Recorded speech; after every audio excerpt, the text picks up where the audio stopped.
어떻게 어떤 걸로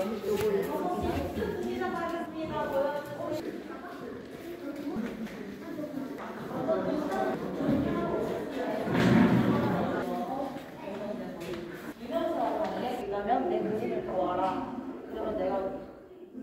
그러면 그 안에서 나라는 사람과 내가 원하는 것이 무엇인지 알 수 있을 것이다 라고 말했습니다. 한번 감상해 보시고 다음 최초의 여성 총괄과 상태에서 설명 이어가도록 하겠습니다. 같은 학교에서 예술가로서의 기분을 갖게 됩니다. 소녀의 머리라는 부분은 프랑스가 필리핀은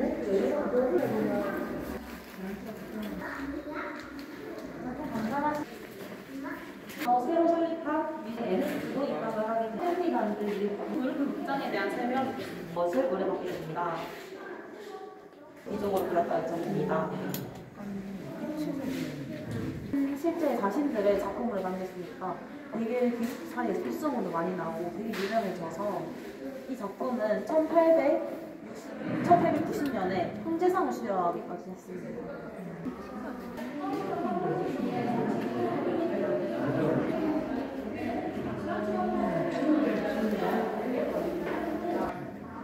스타일에 따라서 자연을 묘사하고 있습니다. 1891년 에밀리 플레게와 사돈관계로 만나게 됩니다. 클린트의 동생인 에르스트와 에밀리의 언니 헬레네가 결혼하였기 때문인데요. 당시 에밀리의 나이 17, 클린트의 나이 29이었습니다. 1891년 좋은 평판을 얻으면서 작가로서의 입지를 다지던 여름, 클린트의 아버지가 사망하게 됩니다. 같은 해 12월 동생 에르스트마저 사망하며 같은 시기 에밀레와 깊은 관계로 발전하게 됩니다. 그들은 여름을 함께 보내며 같이 풍경화를 그리기도 하였습니다. 글 쓰는 일을 극도로 싫어했던 클린트가 에밀리에게 수백 통의 편지와 엽서를 보내게 됩니다. 그들은 단순한 우정의 관계를 넘어서 잠시 반항했던 클린트는 직접 꽃을 그리고 오려서 만든 이 엽서를 에밀레에게 보내면서 꽃이 없어서 진심적인 마음을 표현하기로 했습니다. 3년 동안 그림을 그리지 못했다고 합니다. 그래서 이 마지막 작품이 3년 후에 그린 작품인데 이 앞에 두 그림과는 좀 변화된 작품을 관찰하실 수 있지는 않습니다. 여기 오늘의 첫 번째 항이 준비되어 있는데요. 작품 설명을 들으시면서 작품을 색을 보시면서 향을 한번 예상해 보셔도 좋으실 것 같습니다. 박근혜 동생이자 동료였던 에르스트와 아버지를 잃게 된 클린트는 큰 충격을 받고 방황의 시기를 보냅니다. 클린트와 에밀리 플레게는 조카 에르스트의 딸 헬레네 클린트의 후견이 됩니다.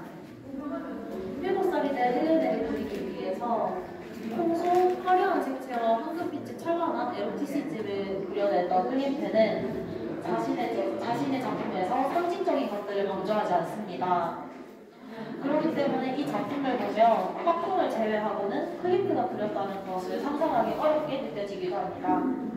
오늘 첫 번째 항 시향해 보시겠습니다.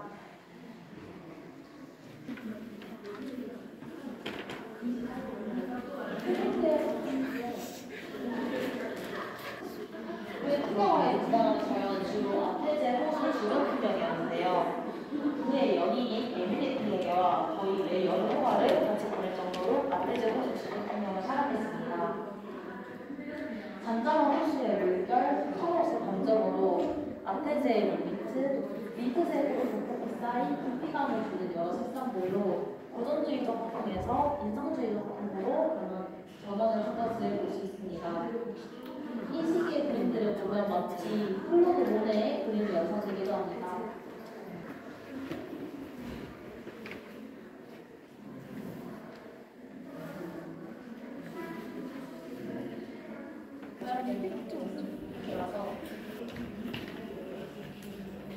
풍경화를 중 가장 최고의 작품으로 선택하고 있습니다. 이 작품을 보면 여름 휴가를 떠나 평온한 마음으로 그린 듯 자연의 생각력과 편안한 마음을 느껴볼 수 있습니다. 다음은 장미의 향 시향해 보시겠습니다.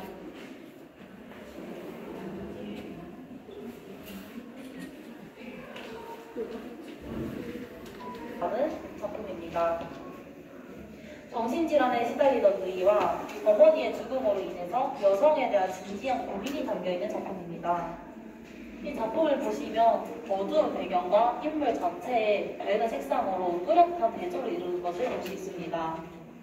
옆에 있는 작품 또한 마찬가지인데 이는 클림트의 후기 상징적 작품의 특징이라고 볼 수 있습니다.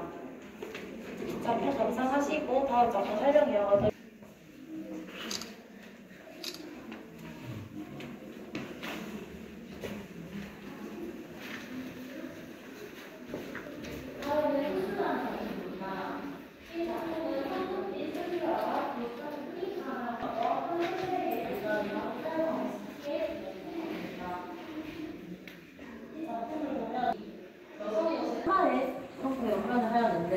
이를 보고 연인의 완벽한 결합이라는 시선 또한 있습니다. 클림트는 자신의 작품에 대한 설명을 따로 하지 않기 때문에 이 작품 또한 수많은 추측들과 해석들이 있습니다. 클림트는 자신의 그림을 보며 그 안에 답이 있다고 말합니다. 다음 향 시향해 보시겠습니다. 그려줄 것을 의뢰하여 제작한 작품입니다. 의뢰를 받은 클림트는 성서에 나오는 유디트를 모티브로 그렸는데요. 초상 1을 본 클림트 블루바우어는 다시 한번 거듭을 주면서 아내를 다시 한번 부르는 것을 의뢰합니다. 그렇게 해서 초상 2가 탄생하게 됩니다. 아들레의 초상 안은 황금빛 화가로 유명한 클림트의 황금비를 마지막으로 장식한 대표적 작품입니다.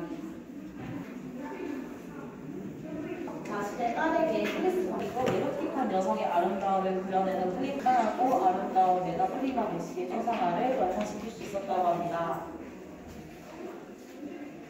다음은 6번째 향 시향해 보시겠습니다.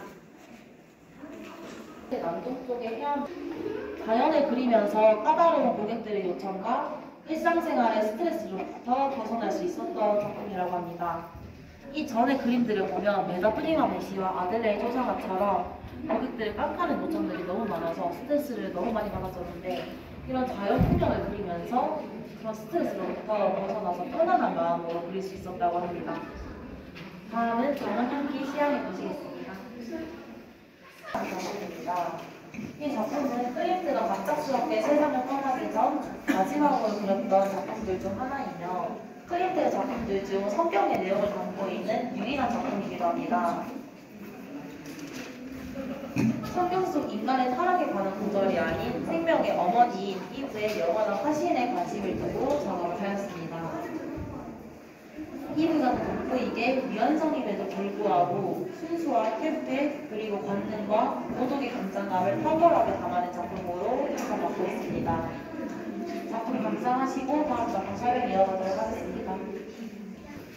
클림트는 각종 작업을 하지만 이 작품은 3살 만에 완성이 되었다고 합니다.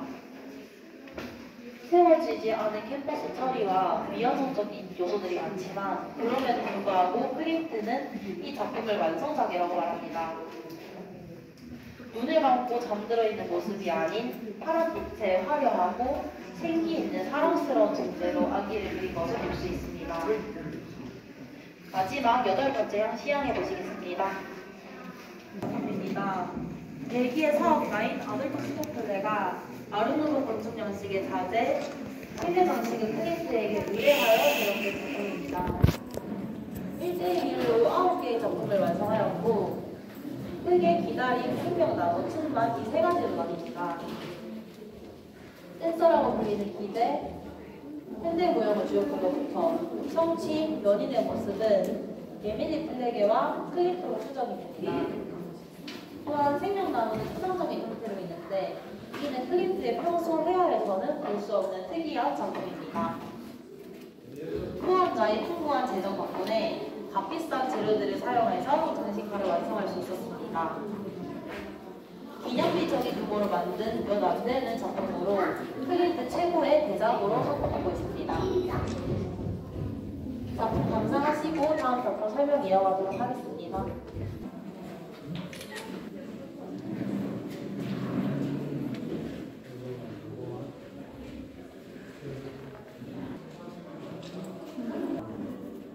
그것의 세상을 떠났을 때 미완성으로 작업실 미제를 남아있던 작품이라고 합니다. 1917년에서 1918년 알려지지 않은 작품은 10점 이상으로 신부에 관한 스케치 또한 40여 점 이상 남아있었다고 합니다. 1918년 1월 11일 클림트는 뇌졸중으로 마비 증세를 보이다 세계 1차 대전 이후 유로로드스, 힙슨, 스페인 농담으로 세상을 떠나게 됩니다. 수많은 작품을 미완성으로 남겨놓은 그의 책과 작업실에 관련된 모든 것을 가족처럼 매우 아꼈던 에고 실레가 그대로 보존해야 된다고 말하였고 이를 구스타프 클림트 기념 사업회가 맡아서 그대로 보존하게 됩니다. 클림트와 에밀리 플렉에는 정말 깊은 관계였는데 에밀리 플렉에는 끝까지 그의 곁을 지켰으며 독신으로 살다 클림트의 옆에 묻혔다고 합니다. 클림트는 마지막에 발작을 하는 순간에도 미디를 찾으며 묻혔는데 여기서 미디는 에밀리 플렉의 애칭입니다. 여기까지 클림트의 생과 황금기 그리고 삶과 죽음 이야기를 드리며 이야기 마치도록 하겠습니다. 감사합니다. 오늘 향수 체험 예약하신 분들은